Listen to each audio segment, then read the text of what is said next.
Xwişk û birayên min ên delal, bêguman konferansa me wê bi hezkirinê berdewam bike. Lêberiya her tiştî dibe ku di dilê gelek ji we guhdaran de, ev pirs derbas dibin. Ku hezkirin tiştekî çi ye? Çi hîsek e? Li ku ye? Gelo ez karim bi destê xwe bigirim? Wê demê ji bo ku hûkaribin bersiva van pirsan bi awayê kerî xweş fêm bikin, dibe em binêrin ka Xwedê we çawa afirandiye. Xwedayê Teala di Sûreya Hicr ayeta 26 de dibêje me mirov bi bedeneke fîzîkî ji ha hişk ya ku jê re dibêjin salsalîn û ji heriyek şikilgirtî afirand.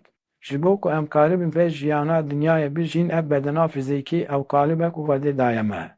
Ew ku ji goşt û astî pêk tê, bi organên navxweyî hemiliyê bi mejî ava bûye, di bin fermana aqil de dihevite, ovkada ihtisasa doktoran e. Lêberî xwişk û birayên min ên delal, mirov ne hebûneke ku tenê ji bedena fîzîkî pêk tê. Di hundirê bedena me ya fîzîkî nefsek me heye ku aîdê alema berza heye. Xwedayê Teala di Sûreya Şems ayeta 70 de ve nefsin ve ma sewaha me însen bi nefsekê sewirand. Di dilê manevî yê nefsa me de 19 hep nehaşî hene. Kîn û nifret, kufr, derew, zilm, hasûdî û dijminantî, nezanî, çirrokî, hesbûnî û bozîtî, dijrabûnî, bêseberî, urretî û serbilindî, çavbirçîtî û şehwet, nankorî, paşbêjî, zen, tiryakîtî, adetên herab, bêwefatî, dirûtî, fîtne û fesadî. Xwişk û birayên min ên delal, sedema hemû pirsgirêkên ku hûn karin divê jiyana dinyayê de bijîn, ew cêzer, ew afetên nefsê ne. Yên ku jiyanê divê dinyayê de li me dikin jahr, ev afetên di dilê manevî yê nefsê de ne. Yê ku bi şeytan re me dibin canimê jî ev afet in. Bi kurtasî li derve li sûc negerin, her dem li hundirê xwe li sûc bigerin. Du dijminên me hene, yek jê nefs e, afetên nefsê ne, yê din jî dijminê me şeytan e, ku ji sedî sed bandorê li van afetan dike û bi kar têne. Erê, ew mexlûkê ku jê re dibêjin îblîs, çawa kare me tê hebin fermana xwe? İnşallah em ê di çarçoveya ayetan de ji we re îzah bikin. Armanc çi ye? Armanc di serî de ew e ku em şeytan ji jiyana xwe derhin. Ev bi çi mimkûn e? Bi zikra daîmî. Piştî wê bi bûyîna abdekî herî layık ji Rebbê were. Bi tasfiyeya nefsê şeytan ji jiyana xwe derhînin. Çimkî şeytan tenê bandorê li nefsê dike. Niha ez dixwazim ayetê ji we re bêjim. İbrahîm 22. Piştî ku kar helas dibe, şeytan dibêje: Ya gelî mirovan, wada Xwedê hek bû. Tişta ku Xwedê ji we re got, rast got. Lê min jî ji we re tiştek got. Min her tim ji we re derew got. Lêberî li ser we tu hez û sultaniya min tu ne. Tu kudreta min tu ne.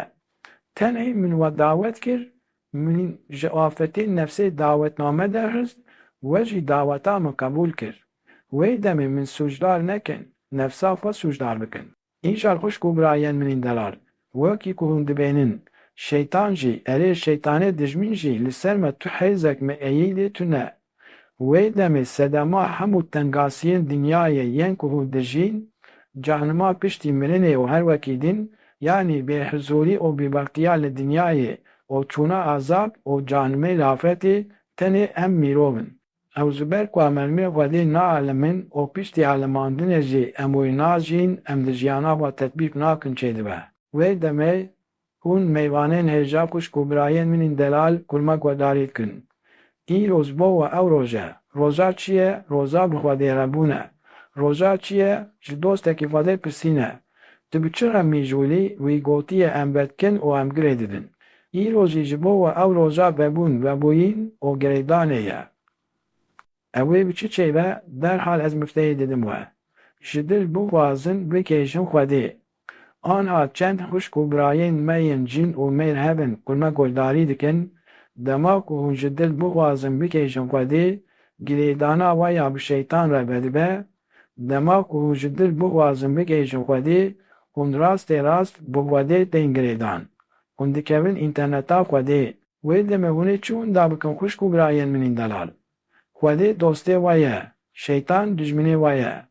Xelasbûna ji dijmin û girêdana bi dost re tenê xwestinek e. Ji dil bixwazin bigêjin Xwedê. Laşê me yê sisiya jî heye. Ew ruh e ku ji zatê wî li me hatiye pivkirin. Xwedayê Teala di secde nihan de dibêje: Simme sewahe ve nefaha fîhî min ruheyê. Me ji ruhê xwe pivkir mirovan. Ruhê me emaneteke Xwedê ya li cem me ye. Di ruh de jî 19 heb taybetmendî hene. Yanî gavan mirovan dest bi jiyanê dikin, di nav hevsengiyekê de ne. 19 taybetmendî di ruh de hene, di dilê ruh de, 19 afet jî di dilê nefsê de hene. Lêbere huşk û birayên min ên delal, heger hûn Qur'anê bixwînin, hûnê bibînin ku piştî ku Îblîs li dijî emrê secdeyê serî de Xwedê û ji huzûra Xwedê dife û dişêne dinyayê. Îblîs yê ku ji aliyê Xwedê ve hatiye recimkirin, şandin, dorxistin û sirgûnkirin li dinyayê. Mexlûqê Xwedê yê herî hezkirî Adem aleyhisselam ji aliyê Xwedê ve bi cinnetê tê mizgînkirin û tê ristin cinnetê. Bakara 33 Ya Adem tu û jina xwe bi hev re tê kevin cinnetê ji kîjan cihê ku hûn bixwazin bixwin û vehûn. Lê nêzîkî bêdalî nebin yan hûnê bibin ji zaliman. Lê piştî demekê bi weswesa Îblîs, Adem aleyhisselam û jina wî ji wê dara di cinnetê de dixwin. û Xwedayê Teala dibêje: Ey Adem, min ji te re negot şeytan dijmine. Te got ya Rebbî.